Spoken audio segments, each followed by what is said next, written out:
Hey guys, welcome to Like a Native Speaker. It's Thursday, and that means it's time for me to answer all the questions your textbooks don't. Here's one of my most common questions from students. I learned English from the textbook, but it's completely different from the English I hear from people around me or in TV. Why is that? I'm sure all students have thought that at one point or another. Wait a second.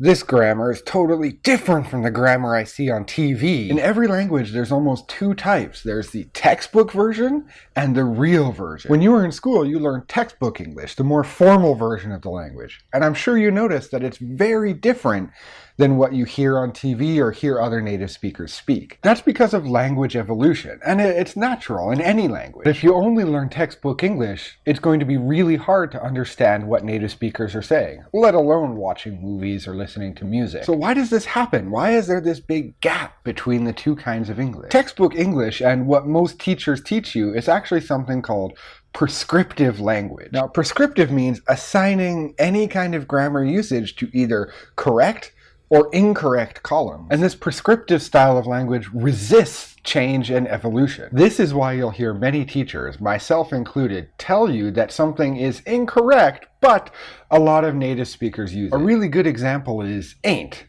Descriptive language is teaching people what people say. There's no measurement on if it's correct or incorrect, right or wrong, good or bad. I believe a mix of these two styles is important because it matters if something is correct or incorrect, especially on a test like TOEIC or TOEFL or IELTS or Cambridge, because they will always be prescriptive. But language evolves. Language changes.